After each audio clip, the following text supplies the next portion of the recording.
Cherokee Ronnie, and welcome back to the channel. And today we're going to be talking about why you should buy a Jeep Cherokee. Now behind me is my 2000 model Jeep XJ Jeep Cherokee with a 4.0 automatic in it. And today we're going to be talking about why you need to buy one. And we're also going to be talking about how reliable it is and how much fun it is to own one. So if you guys don't know, this is the Jeep Cherokee build that we did on our channel. We built it for $3,500. Everything you see on this Jeep was built with $3,500. That's including the price of the Jeep. Wheels and tires, a lot of custom stuff on this Jeep. So make sure you go back on the channel and check it out. I really enjoy this Jeep. It goes off-road really well. If you want to know the details on the Jeep, a lot of it will be in the description, but you have to go back and watch the other videos. Number one reason why you should buy a Jeep Cherokee is, number one, reliability. Now these Jeeps come with a 4.0 in them, and a lot of them have AW4 automatic transmissions. These two mated together, they are pretty much bulletproof. The newer ones have some head problems, but that's pretty easy to solve. Transmissions in these things are actually pretty tough. You can't beat them.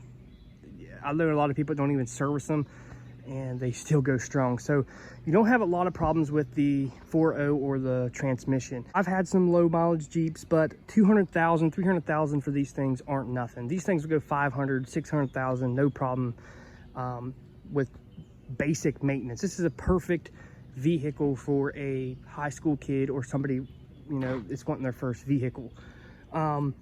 And you don't have to lift it and stuff like this. You can get stock ones. Just keep in mind, if you're going to lift it like this, you're going to cause problems like stressing other components if you don't upgrade it. So if you find one stock for a decent price with low miles, go ahead and grab it, because these things are super reliable. And what I like about it is there's so many things you can do. There's so many accessories you can buy. You can do a ton of different things. You know, back bumpers, they got stuff for the rear quarter panels, they got door guards, they got all kinds of stuff that you can do with this Jeep accessory wise, and it's cheap. And another thing is, they made like over 2 billion of these things. So if you wreck it, you damage it, you can find parts for nearly nothing. There's always a Jeep out there somewhere that somebody's selling for nothing.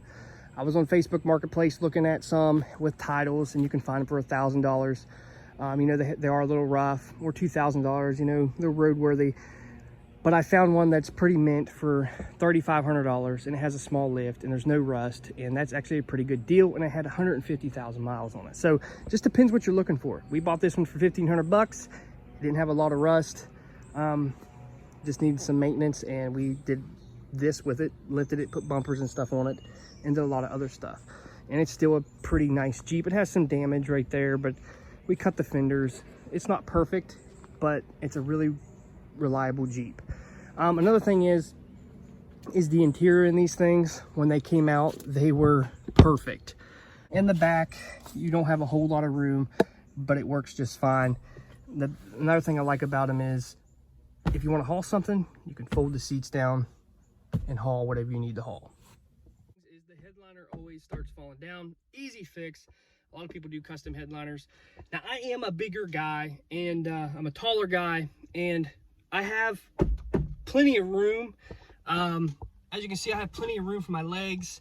I wear a size 12 boot, and I don't have a problem with any of that down there. There's a lot of room for your passenger, but like I said, it is small because I can almost touch the outside of the door. The interior is a little outdated. You know, it's got your old classic radio, which that's rare. You don't see that. And another problem with these Jeeps are these will break. I got one that isn't broke. Like I said earlier, it has the AW4. This transmission is a tough transmission. You cannot beat it for what it is. It's so reliable. I know you're not supposed to do what I do with these things. I've actually neutral bombed these. I went the first to reverse, drive to reverse, not even letting off the gas, and this old girl has held up. I've owned probably 6 or 7 Jeeps in my lifetime, and I love the AX15s, but they just don't hold up like the AW4s. And same way with the transfer case. You know, they're all right. They hold up. But if you have a chance to upgrade, I would definitely upgrade if you're going to be off-roading like I am with 35s. But If you have a Jeep that is mostly driven on the road, these transfer cases are awesome. They have a different types of transfer cases that come in these things. Now let's talk about some issues that the Jeep Cherokee has. A lot of people won't talk about issues. They always talk about how great these things are and how cheap and how reliable they are on YouTube. Let's talk about some problems that these Jeeps have. Exhaust manifolds on these things also like to crack, and it causes a exhaust leak. It's not that hard of a job to do. I have a video on my channel how to do it. It's just time consuming, and some of the bolts under there are hard to get to because you have to take the intake off also. Now this particular year has head problems. Mine hasn't had that yet. The head will crack if you don't have the Tuppy head, which is a super easy fix. They're cheap enough. They're like 200 bucks to replace. Another problem is death wobble. A lot of people run these things until they get death wobble, and it's usually your track bar holes wobbled out, or you got bad tie rod ends. But a lot of times it goes back to the track bar. Another thing is the unibody will rot out on some of these particular years. Mostly the new ones. A lot of old ones that I've had haven't had a lot of unibody rot, but they'll rot out right in here. Especially if you have a hitch, they'll rot out right in there on the bottom. Don't be scared of that either. I actually had to patch this one because it took the hitch piece down and it was rusted under there, so I plated it, and it's fine.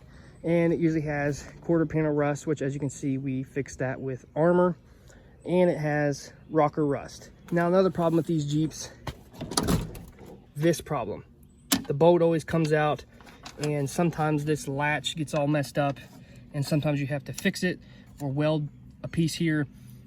But this one, the bolt just keeps coming out because it's stripped. And right here is a number one thing that I've seen with these Jeeps are the hinges. When they start coming off, your door will sag, and if you don't fix it right away, it'll rip from it.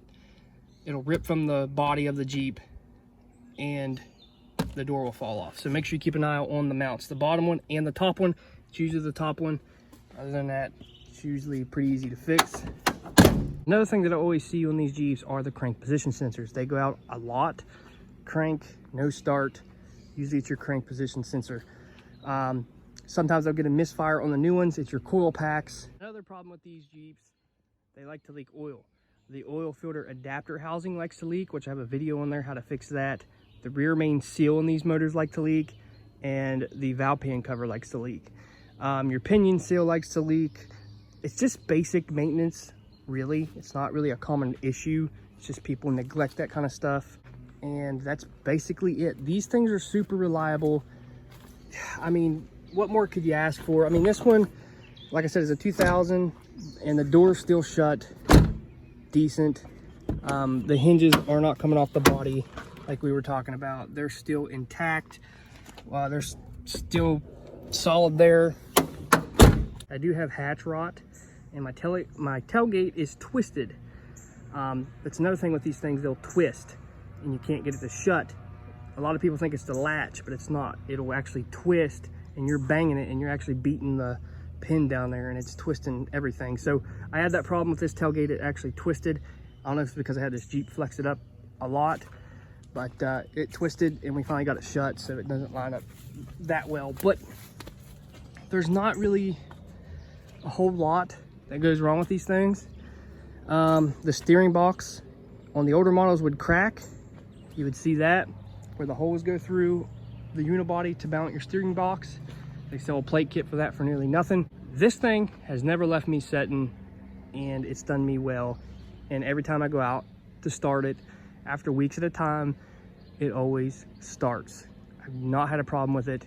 Not cleaned the battery terminals, not changed any of the fluid. Sometimes I run it on the road, but it's mostly an off-road rig now, and I beat the crap out of it. This is a great vehicle, a great off-road rig, a great high schooler vehicle, a great for your mom or your girlfriend to go to the store, to work. These things are amazing, especially stock. These things are amazing stock. They're very off-road capable stock. And like I said, everything's so cheap for them, and there's so many mods you can do, and there's so many cheap things you can do, which if you go back on my channel, I'll show you a lot of cheap things that you can do with a Jeep Cherokee.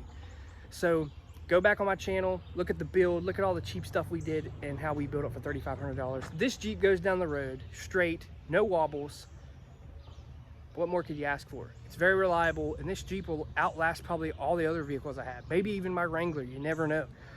I have a 2018 JK. This thing will rot before the engine or the transmission will go out. I guarantee it.